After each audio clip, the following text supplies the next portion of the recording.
আসসালামু আলাইকুম। দ্বিতীয় অধ্যায়ের আরও একটি বোর্ড সৃজনশীল প্রশ্নে তোমাদের স্বাগতম জানাচ্ছি। এই পর্যায়ে আমরা কথা বলবো রাজশাহী বোর্ড 2020-এর একটি বোর্ড প্রশ্ন নিয়ে। দেখো তাহলে উদ্দীপকে আমাদেরকে কি কি তথ্য দিচ্ছে।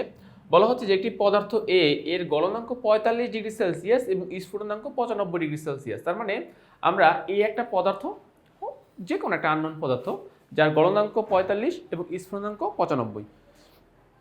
আচ্ছা, চলো এবার এখন ক খ গ ঘ এর প্রশ্নগুলো অ্যান্সার করার চেষ্টা করি।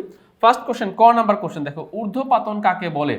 তো আমরা জানি যে ঊর্ধ্বপাতন একটি প্রক্রিয়ার নাম, যে প্রক্রিয়ায় কোনো কঠিন পদার্থকে তরলে পরিণত না করে সরাসরি গ্যাসীয় অবস্থায় রূপান্তর করা যায় সেই প্রক্রিয়াকে ঊর্ধ্বপাতন প্রক্রিয়া বলে। গেল এটা। খ নাম্বার কোশ্চেন, সোডিয়াম ক্লোরাইড উচ্চ গলনাঙ্ক বিশিষ্ট হয় কেন? ভালো একটা প্রশ্ন। প্রথম কথা দেখো যে সোডিয়াম ক্লোরাইড একটা আয়নিক যৌগ। আয়নিক যৌগ, আয়নিক যৌগের মধ্যে কি থাকে? বিপরীত আয়ন সমূহ, পজিটিভ নেগেটিভ মানে বিপরীত আয়ন সমূহ একে অপরের সাথে খুব দৃঢ়ভাবে যুক্ত থাকে এবং এদের মধ্যকার যে আকর্ষণ বল, সেই আকর্ষণ বলকে বলা হয় স্থির বৈদ্যুতিক আকর্ষণ বল। কেননা পজিটিভ এবং নেগেটিভ চার্জের মধ্যে খুব শক্তিশালী এক রকমের বন্ধন বা শক্তিশালী এক রকমের আকর্ষণ বল কাজ করে, যে আকর্ষণ বলকে বলা হয় স্থির বৈদ্যুতিক আকর্ষণ বল। তো এই আকর্ষণ বলটা ছিন্ন করতে অনেক বেশি তাপ শক্তির প্রয়োজন হয়, বিধায় আয়নিক যৌগ সাধারণত উচ্চ গলনাঙ্ক বিশিষ্ট হয়। তো আয়নিক যৌগ বা সোডিয়াম ক্লোরাইড যদি আমি বলি, সোডিয়াম ক্লোরাইড একটি আয়নিক যৌগ, সেটার গলনাঙ্ক 801 ডিগ্রি সেলসিয়াস এবং সোডিয়াম ক্লোরাইড বাদে অন্যান্য যে আয়নিক যৌগগুলো আছে তাদেরও কিন্তু গলনাঙ্ক অনেক বেশি। তাহলে আশা করতেছি তোমরা এটা বুঝতে পেরেছো। সোডিয়াম, এখানে যেহেতু সোডিয়াম ক্লোরাইডের কথা মেনশন করে দিয়েছে, সো সোডিয়াম ক্লোরাইডের গলনাঙ্ক 801 ডিগ্রি সেলসিয়াস এবং সেটা আয়নিক যৌগ বিধায় উচ্চ গলনাঙ্ক বিশিষ্ট হয়। গ নাম্বার কোশ্চেন, এ এর তাপীয় বক্ররেখা অঙ্কন করে বর্ণনা দাও। অর্থাৎ আমাকে যেহেতু গলনাঙ্ক এবং স্ফুটনাঙ্ক আমাকে বলে দিয়েছে, গলনাঙ্ক এবং স্ফুটনাঙ্ক যেহেতু আমাকে বলে দিয়েছে, তাই এখানে আমাকে এই যৌগের তাপীয় বক্ররেখা আমাকে কি করতে হবে? অঙ্কন করে এর বিভিন্ন অংশের বর্ণনা আমাকে দিতে হবে। আচ্ছা, সো আমি এখান থেকে যাব আমি এবার গয়ের প্রশ্নে। ওকে, সো দেখো তোমরা এখানে আমাদের বলা ছিল যে গলনাঙ্ক 45 ডিগ্রি সেলসিয়াস এবং স্ফুটনাঙ্ক 95 ডিগ্রি সেলসিয়াস। তাহলে আমরা গ্রাফটাকে এমনভাবে সাজাবো যাতে করে 45 ডিগ্রি সেলসিয়াসে তার গলনাঙ্ক রেখা পাওয়া যায় এবং 95 ডিগ্রি সেলসিয়াসে তার স্ফুটনাঙ্ক রেখা পাওয়া যায়। তো এখান থেকে দেখো কয়েকটা অংশ আমরা পাচ্ছি। একটা হচ্ছে পি কিউ অংশ আমরা পাচ্ছি এখান থেকে। দেখো পি কিউ অংশে কি বোঝানো হচ্ছে? এই এ পদার্থের কঠিন অবস্থা বোঝানো হচ্ছে।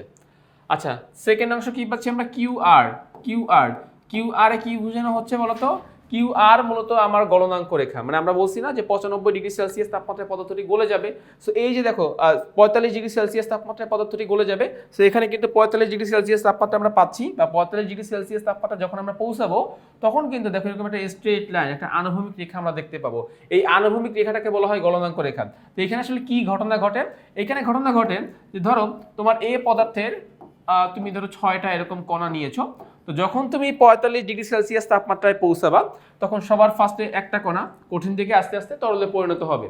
বাট তুমি তো স্টিল এখানে তাপ দেওয়াটা কন্টিনিউ করে যাচ্ছ, ফলে বাকি যে কণাগুলো আছে সেই কণাগুলো ধীরে ধীরে তাপমাত্রা কঠিন থেকে তরলে পরিণত হবে, মানে তারা কঠিন অবস্থা থেকে তরল অবস্থায় রূপান্তরিত হবে। তাহলে বলা যেতে পারে যে কিউ আর এটা একটা গলনাঙ্ক রেখা। এখানে আমি কঠিন কণাও দেখতে পাবো, প্লাস এখানে আমি তরল কণাও দেখতে পাবো, যার কারণে আমার তাপ দিলেও এখানে আসলে তাপমাত্রা বৃদ্ধি পাচ্ছে না। গেল এটা। এরপরে দেখো আর এস, আর একটা অবস্থা হচ্ছে আর এস, আমি এখানে লিখলাম আর এস অবস্থায় কি হবে? দেখো যেহেতু আর পয়েন্টে সমস্ত কণাগুলোই তরলে পরিণত হয়ে গেল, আর পয়েন্টে সমস্ত কণাগুলোই তরলে পরিণত হয়ে গেল, তাহলে তুমি আর এস এর মধ্যে কিন্তু তরল কণা বাদে অন্য কোনো কণা পাবা না। বাট পার্থক্য কি? পার্থক্য হচ্ছে এখানে তাপমাত্রা বাড়তেছে, তাপমাত্রা গ্রাফটা ঊর্ধ্বমুখী মানে উপরের দিকে যাচ্ছে, সো তাপমাত্রা এখানে বাড়তেছে। আর এখানে কিউ আর এর পার্থক্য হচ্ছে এখানে তাপ দিল তাপমাত্রা বাড়ছে না, সেম থাকছে, তাপমাত্রা যা ছিল তাই থেকে যাচ্ছে, আর এখানে তাপমাত্রা ধীরে ধীরে বৃদ্ধি পাচ্ছে। ওকে, গেল এটা। এবারে আসো এস এর তাপমাত্রা কিন্তু 95 ডিগ্রি সেলসিয়াস, মানে এস বিন্দুর তাপমাত্রা 95 ডিগ্রি সেলসিয়াস। সো যখন আমি এখান থেকে তাপ প্রদান করব এস এবং টি একটা স্ট্রেট আনুভূমিক রেখা পাবো যেটাকে বলা হয় স্ফুটনাঙ্ক রেখা। কারণ আমাকে বলা ছিল বস্তুর স্ফুটনাঙ্ক 95°C, তাহলে এস টি কে আমি স্ফুটনাঙ্ক রেখা বলতে পারি, যার মধ্যে তরল কণাও পাবো প্লাস গ্যাসীয় কণাও পাবো। তো এখন এরকম হয় কেন, এখানে কণাগুলোকে আমি এরকম কেন দেখতে পাই? তুমি এভাবে চিন্তা করো যে তোমার কাছে মোট এরকম 6টা কণা আছে, সবার আগে এস বিন্দুতে যখন পৌঁছাবো সবার আগে একটা কণা গ্যাসীয় অবস্থায় রূপান্তরিত হলো, বাট এরপরে ধীরে ধীরে বাকি যে কণাগুলো আছে, ধীরে ধীরে বাকি যেই কণাগুলো আছে সেই কণাগুলো কি হবে, কঠিন থেকে আস্তে আস্তে তরল থেকে আস্তে আস্তে গ্যাসীয় অবস্থায় ধারণ করবে। তো এই জন্য কিন্তু আমার একটা সময় দরকার, কারণ পৃথিবীতে তো সময়কে থেমে রাখা যায় না। তুমি তাপ দিচ্ছ, সবাই আস্তে আস্তে তাপমাত্রা গ্রহণ করতেছে, তরল থেকে বাষ্পীভূত হচ্ছে বা তরল থেকে গ্যাসীয় অবস্থায় হচ্ছে, সময় তো আর থেমে থাকবে না। যার কারণে আমার রেখাটা আনুভূমিক একটা সরল রেখা পাবো। এই আনুভূমিক সরল রেখা এটাই বোঝায় যে তাপ দিলে তাপমাত্রা আস্তে আস্তে বাড়বে, মানে তাপ দিলে সময় চলে যাবে কিন্তু তাপমাত্রা বাড়বে না, তাপমাত্রা ফিক্সড থাকবে বা তাপমাত্রা কনস্ট্যান্ট আকারে থাকবে। সো এটা হচ্ছে আমার এস টি। এরপরে পাচ্ছি আমি দেখো টি ইউ। তো যেহেতু তোমার টি বিন্দুতে সবাই গ্যাসীয় কণা হয়েই যাচ্ছে, দেন তুমি যদি আরো তাপ দাও তখন তোমার কি হবে, গ্যাসীয় কণার তাপমাত্রা বাড়বে এবং তারা আস্তে আস্তে পাত্র থেকে কি হয়ে যাবে, খোলা পাত্র হলে পাত্র থেকে আস্তে আস্তে বেরিয়ে যাবে। আর যদি বদ্ধ পাত্র হয় তাহলে তখন গ্যাসের তাপমাত্রা আস্তে আস্তে বৃদ্ধি করবে।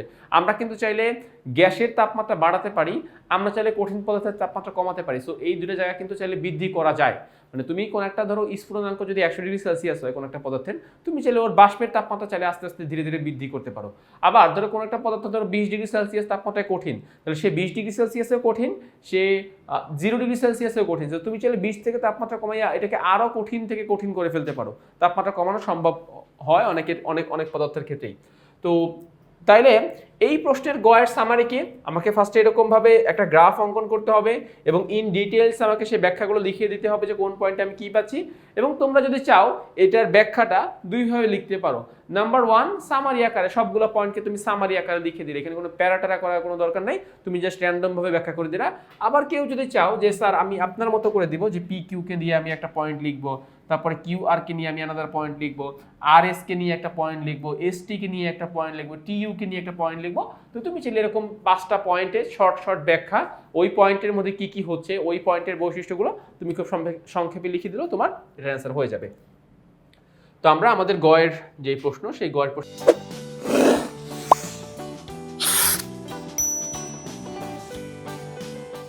অ্যান্সারটুকু আমরা কমপ্লিট করে ফেললাম। এবারে যাবো আমি আমাদের ঘয়ের প্রশ্ন। দেখো ঘয়ের প্রশ্নে কি বলেছে। আচ্ছা, এখানে দেখো বলতেছে যে উদ্দীপকে উল্লেখিত তাপমাত্রা দুটিতে, মানে আমরা এই যে 45°C বললাম আর 95°C বললাম, এই তাপমাত্রা দুটিতে পদার্থের অবস্থার পরিবর্তন কণার গতিতত্ত্বের আলোকে ব্যাখ্যা করো। এটা কিন্তু আমাদের এই অধ্যায়ের অন্যতম একটা গুরুত্বপূর্ণ পার্ট, কণার গতিতত্ত্ব। পদার্থের অবস্থার পরিবর্তন দুইভাবে প্রকাশ করা যায়, একটা হচ্ছে গ্রাফের সাহায্যে আর একটা হচ্ছে কণার গতিতত্ত্বের সাহায্যে। সো আমরা এখন এইটার ঘ নাম্বার প্রশ্নের যে অ্যান্সার, সেই ঘ নাম্বার প্রশ্নের অ্যান্সারটা আমরা এখন কমপ্লিট করব। আচ্ছা ওকে, আচ্ছা এখানে ব্যাখ্যা লেখা আছে, আমি জাস্ট তোমাদেরকে মূল থিমটা এখানে বুঝাই দেই যে এখানে আসলে মূলত কাজটা কিভাবে হয়। ওকে, সো ফলো করো। তোমার 45°C তাপমাত্রায় কি পদার্থটা কঠিন, এই পদার্থের আমরা কঠিন অবস্থা পাবো। আচ্ছা, আর 95°C তাপমাত্রা এটা হচ্ছে গ্যাসীয় বা বায়বীয়, কারণ স্ফুটনাঙ্ক যেহেতু রেখা তারপরে গ্যাসীয়। সো আমরা দুইটা অবস্থা পাচ্ছি, একটা হচ্ছে কঠিন আর একটা হলো গ্যাসীয়। ওকে, সো এবারে আমাদের এই যে দুইটা অবস্থা বা এই যে দুইটা তাপমাত্রা, এই তাপমাত্রা আসলে পদার্থের অণুগুলো কি পরিবর্তন ঘটে, কঠিন থেকে তরল হয়, তরল থেকে গ্যাসীয় অবস্থা হয়। তো এই পয়েন্টের ব্যাখ্যাগুলো আসলে আমাকে তুলে ধরতে হবে। সো এবারে আসো আমরা একটু ন্যানো লেভেলে চিন্তা করবো। এইভাবে খেয়াল করো যে সবার আগে যখন আমি 45°C তাপমাত্রায় আসবো, এর আগে তো কণাগুলো এরকম জাস্ট একটা আর একটা গায়ের সাথে মিশে থাকবে, ঠিক আছে, এরকম মিশে থাকবে।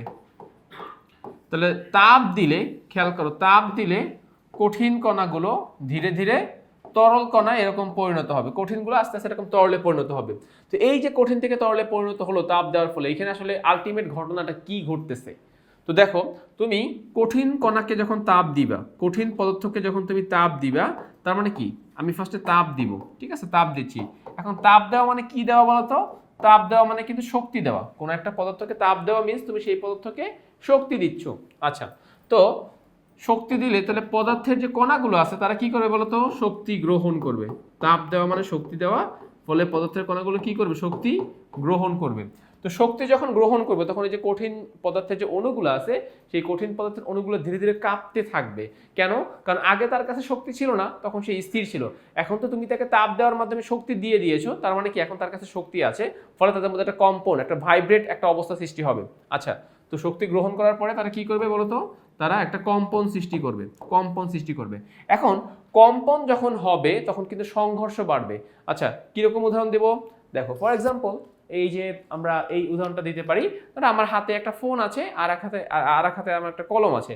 তো এটা ফার্স্টে স্থির অবস্থায় ছিল, তো এরা যখন আস্তে আস্তে কাঁপতে থাকবে তখন কি হবে? একটার গায়ের সাথে আর একটার গায়ের ধাক্কা লাগবে। কম্পন হওয়া মানে কি? কাঁপতে থাকা। কাঁপতে থাকা মানে কি? একটা আর একটার সাথে সংঘর্ষে লিপ্ত হবে। সো আমরা এটাকে বলতে পারি যে যখনই কম্পন সৃষ্টি হবে, কম্পনের পরে কি বলবে? গতিশক্তি বাড়বে। কম্পন মধ্যে গতিশক্তি বাড়বে বা ধাক্কা লাগবে, তুমি চাইলে এটা বলতে পারো যে এদের গতিশক্তি বাড়বে। আচ্ছা, গতিশক্তি যদি বেড়ে যায়, এদের মধ্যে যদি গতিশক্তি বেড়ে যায়, তাহলে এরপরের অবস্থা কি হবে বলতো? গতিশক্তি বাড়লে কি হবে? দূরত্ব বাড়বে। কেন বলতো? যখন একটা আর একটার সাথে ধাক্কা লাগবে, একটা আর একটার সাথে যখন ধাক্কা লাগবে তখন কি তারা ছিটকে একজন আরেকজন থেকে একটু দূরে সরে যাবে। দুইটা বস্তু পাশাপাশি কাঁপতেছে, একটার সাথে একটা ধাক্কা লাগলো, ধাক্কা লাগলে তারা আগের থেকে একটু দূরে চলে গেল। এখানে এটি বোঝানো হচ্ছে। সো দূরত্ব বাড়বে। দূরত্ব বাড়লে কি হয় বলতো? দূরত্ব বাড়লে আকর্ষণ বল কমে যাবে। দূরত্ব বাড়লে কি হবে? আকর্ষণ বল হ্রাস পাবে। এবং আচ্ছা, আকর্ষণ বল হ্রাস পাবে, আকর্ষণ বল হ্রাস পাবে এবং পদার্থ কি হবে? কঠিন থেকে পদার্থ কি হবে বলতো? পদার্থ কি হবে? কঠিন থেকে তরলে রূপান্তর হবে। পদার্থ কঠিন থেকে তরলে রূপান্তর হবে। সো ফার্স্ট 45 ডিগ্রি সেলসিয়াস তাপমাত্রায় মূলত অণুগুলোর আসলে এই মেকানিজমটা ঘটবে। অণুগুলোর মধ্যে এই চেঞ্জটা আমরা দেখতে পাবো। তাহলে এখানে কিন্তু ব্যাখ্যা সেম, যেটা বললাম যে এই স্টেপ বাই স্টেপ কাজগুলো হবে। তো এগুলোকে তুমি খুব সুন্দর মতো তোমার মতো করে সুন্দর মতো ব্যাখ্যা করে দিতে পারলেই ব্যাস, কণার গতিতত্ত্ব 45 ডিগ্রি সেলসিয়াস তাপমাত্রা কি হচ্ছে সেটা তোমার কমপ্লিট হয়ে যাবে। এবারে আচ্ছা, এবারে আমি যাচ্ছি অ্যানাদার যে পোর্শন সেইটাতে। সো আমি এটাকে ধরো ইরেজ করে দিলাম, এটা এখন আর আমার দরকার নাই। ওকে, সো আমি এবার নিচ্ছি আমার অ্যানাদার পোর্শন। দেখো, এবার আসে 95 ডিগ্রি সেলসিয়াস তাপমাত্রায় কি হবে। সো 95 ডিগ্রি সেলসিয়াস তাপমাত্রায় আমরা এই পদার্থের অণুগুলোকে কি করব? তরল থেকে গ্যাসীয় অবস্থায় ধারণ করব। তরল থেকে গ্যাসীয় অবস্থা দেখাবো আমি এটার।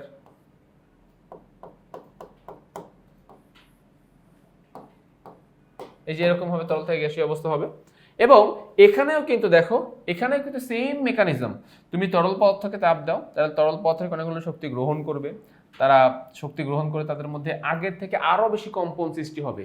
আগে তো কম্পন ছিলই, বাট এখন কম্পনটা আরো বেশি হবে। কেননা দেখো, আগের শক্তিগুলো তো আমার ভিতরে আছে, বাট তুমি সেই শক্তিগুলোকে আনাদার আবারও শক্তি দিচ্ছ, তো কম্পন আরো মানে এই সিকোয়েন্স চেইন থাকবে। এখানে যে সিকোয়েন্সটা দেওয়া আছে, এই সিকোয়েন্স কঠিন পদার্থের জন্য যেরকম হয়, তরল পদার্থের জন্য ঠিক সেম রকম হয়। তো কণাগুলো কি হবে? কাঁপতে থাকবে, বাট মাত্রাটা একটু কি হবে? বেশি হবে। তো এখানে এটাই বলা হচ্ছে যে শক্তি দিলে শক্তি গ্রহণ করবে, কম্পন বাড়বে, গতিশক্তি আগের থেকে আরো বেড়ে যাবে, দূরত্ব আগের থেকে আরো বাড়বে, আকর্ষণ বল আগের থেকে আরো কমবে। তখন এখন জাস্ট চেঞ্জ হবে শুধুমাত্র এই পোর্শনটুকু, লাস্ট পোর্শনটুকু আমার সেম থাকবে না। আমরা এখন বলবো যে পদার্থ আগে তো তরল ছিল, এখন তরল থেকে সেটা গ্যাসীয় হয়ে যাবে। তরল থেকে এখন সেটা গ্যাসীয় হয়ে যাবে। সো কঠিন থেকে তরল, তরল থেকে গ্যাসীয়। ওকে, সো আমি আশা করছি তোমরা এই অংশটুকু প্রপারলি বুঝতে পেরেছো। তোমাদের ঘ নাম্বারে কিন্তু এরকম দুইটা সিনারিও আলোচনা করতে হবে। একটা হচ্ছে 45 ডিগ্রি সেলসিয়াস তাপমাত্রায় পদার্থ গলনাঙ্কে পৌঁছে যায়, মানে কি সে কঠিন থেকে তরল অবস্থায় রূপান্তরিত হচ্ছে। সো সেই ক্ষেত্রে কণাগুলোর আন্তঃকণা গতিশক্তি, আন্তঃকণা আকর্ষণ বল কি হয় এটাও তোমাকে ব্যাখ্যা করতে হবে। সো তুমি গ্যাসীয় পদার্থের বেলায় আরো কয়েকটা কথা মেনশন করতে পারো, যে গ্যাসীয় পদার্থের কি হয়? আন্তঃকণা দূরত্ব বাড়ে। ওই যে আমরা নিচে কিন্তু লিখছি যে দেখো এই দূরত্ব বৃদ্ধি পায়। এখন কার দূরত্ব বৃদ্ধি পায়? পদার্থের আন্তঃকণা দূরত্ব বৃদ্ধি পায়, পদার্থের আন্তঃকণা দূরত্ব বাড়ে। আন্তঃকণা দূরত্ব বাড়লে আন্তঃকণা আকর্ষণ বল কমে যায়। আন্তঃকণা দূরত্ব বাড়লে আন্তঃকণা আকর্ষণ বল হ্রাস পায়। সো এইভাবে আসলে যদি আমরা ব্যাখ্যাগুলো করে দিতে পারি তাহলে আমি আশা করতেছি আমাদের ভয়ের অ্যান্সার। আবার কঠিন পদার্থের বেলাও ঠিক সেম কথা বলবা যে কঠিন থেকে তরল হলে আন্তঃকোণের দূরত্ব বাড়ে, আন্তঃকোণের আকর্ষণ বল হ্রাস পায়। তরল থেকে গ্যাসীয় হলে আন্তঃকোণের দূরত্ব আরো বাড়ে, মানে তরলের যা তার থেকে গ্যাসীয় পদার্থের আন্তঃকোণের দূরত্ব আরো বেশি, আর আকর্ষণ বল কি আরো কম। গ্যাসীয় পদার্থের আন্তঃকোণ আকর্ষণ বল একদমই কম। সো এই কথার মধ্যে আমাদের ব্যাখ্যার মধ্যে কিন্তু এই পয়েন্টগুলো আমাদেরকে নিয়ে আসতে হবে।